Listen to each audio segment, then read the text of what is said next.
Hello friends, welcome to ஜெனே குக்ஸ். Friends, இன்றைக்கி பிரண்டை பொடி எப்படி பண்ணுறதுன்னு பார்க்கலாம். இது சாப்பாட்டுக்கும் வச்சு சாப்பிட்லாம், இட்லி தோசைக்கும் வச்சு சாப்பிட்டுக்கலாம். ரொம்ப அருமையாக இருக்கும், உடம்புக்கு ரொம்ப ரொம்ப ரொம்ப நல்லது. கண்டிப்பாக இது போல் ட்ரை பண்ணி பாருங்கள். நம்ம வீட்டிலேயே பிரண்டை இருக்குதுங்க. நான் அந்த கொழுந்தை வந்துட்டு எப்போவுமே நம்ம கட் பண்ணி எடுத்துக்கிட்டோம்னா திரும்ப நம்ம தளிர் விட்டுக்கிட்டே இருக்கும், துளுத்து வந்துகிட்டே இருக்கும். பிரண்டை சாதாரணமாக எல்லா இடங்கள்லையுமே கிடைக்கும். நீங்கள் வாங்கி பயன்படுத்திக்கோங்க. நல்லா ஒரு 2-3 கையளவு நிறையாவே எடுத்துகிட்டு நிழலில் உலர்த்தி நான் இந்த செஞ்சுக்கிறேன். நீங்கள் பச்சையாக செய்கிற மாதிரி இருந்தால் இந்த ஓரங்களில் இருக்கிற நாரெலாம் எடுத்துட்டு அதுக்கப்புறமா நீங்கள் செய்யுங்க. நான் பிரண்டையை ஃபஸ்ட்டு நிழல்லையே 1 வாரத்துக்கு நான் உலர்த்திருக்கேங்க. அதுக்கப்புறமா இதை அந்த நார்லாம் எடுக்கல, அப்படியே சின்ன சின்னதாக கட் பண்ணிவிட்டு இப்போ ஒரு பாத்திரத்தில் நல்லெண்ணெய் ஒரு 2 டேபிள் ஸ்பூன் அளவுக்கு நல்லெண்ணெய் விட்டுக்கோங்க. இதே மெத்தடில் செஞ்சிங்கன்னா ரொம்ப அருமையாக இருக்கும், ரொம்ப நாளைக்கும் வச்சுக்கலாம்.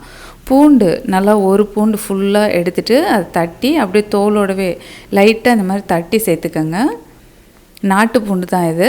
இது நல்லா வதக்கினதுக்கப்புறமா பிரண்டை சின்ன சின்னதாக கட் பண்ணி வச்சுருக்குறோம், அதையும் இது கூட சேர்த்துக்கோங்க. சேர்த்துட்டு இந்த மாதிரி வதக்கும்போது சீக்கிரமாக நமக்கு வதங்கி வந்துடும். நம்ம புதுசாக அப்படியே ஃப்ரெஷ்ஷாக செய்யும்போது கொஞ்சம் வேலைகள் அதிகமாக இருக்கும். ரெண்டுமே சத்துலாம் வித்தியாசப்படாது. இது நிழலில் ஒருத்தருந்து தான் அப்படியே நல்லாவே இருக்கும். இப்போது பிரண்டை ஓரளவுக்கு வறுபட்ட உடனே புளி ஒரு சின்ன துண்டு அளவுக்கு புளி சேர்த்துக்கங்க.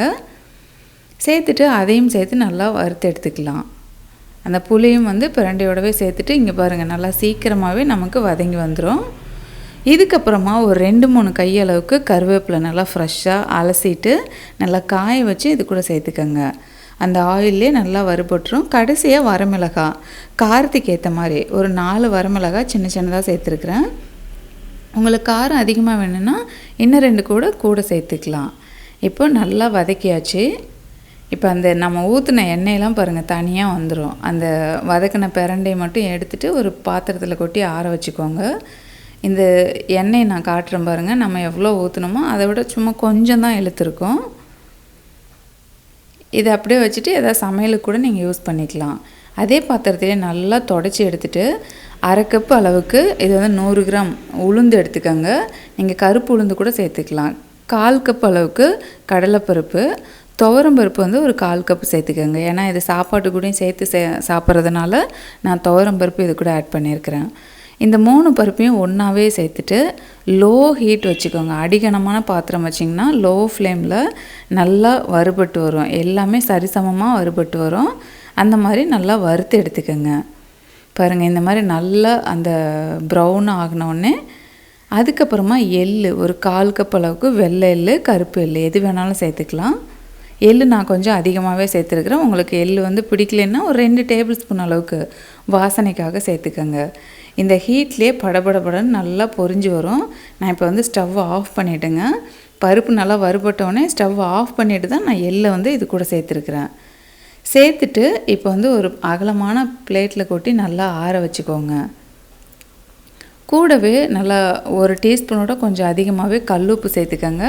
நம்ம எடுத்த அளவுக்கு கரெக்டாக இருக்கும். இது ஒரு 2 வாரத்துக்கு இந்த பொடி நீங்கள் வச்சுக்கலாம். நல்லா டெய்லி சாப்பிட்ற மாதிரி இருந்தால் 1 வாரத்துக்கு கூட வராது.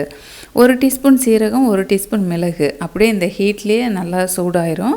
வறுக்கலாம் வேணாம், அப்படியே போட்டு நல்லா கிளறி கொடுத்துக்கோங்க. நல்லா வாசனையாக இருக்கும். இப்போ நம்ம ஏற்கனவே வதக்கி வச்சுருக்கிற அந்த பிரண்டையும் மிளகாய் வத்தல் இதெல்லாம் இது கூட சேர்த்துக்கோங்க. நல்லா ஆறட்டும். ஆறுனதுக்கப்புறமா நம்ம அரைச்சிக்கலாம். இதில் பெருங்காயத்தூள் கட்டி பெருங்காயம் இருந்தால் முன்னாடியே நீங்கள் பூண்டு கூடயே சேர்த்து வதக்கலாம். என்கிட்ட தூள் பெருங்காயம் இருக்குது, 1 டீஸ்பூன் ஃபுல்லாக இது கூட நான் சேர்த்துருக்குறேன். நல்லா ஆறிடுச்சு. இப்போ மிக்சர் ஜாரில் போட்டு 2 பாகமாக நல்லா பிரித்து அரைச்சி எடுத்துக்கலாம். பாருங்கள், இந்த ரொம்ப ஃபைனாக அரைக்க வேண்டாம், லைட்டாக கொஞ்சம் கொரகொரப்பாக இருக்கணும்.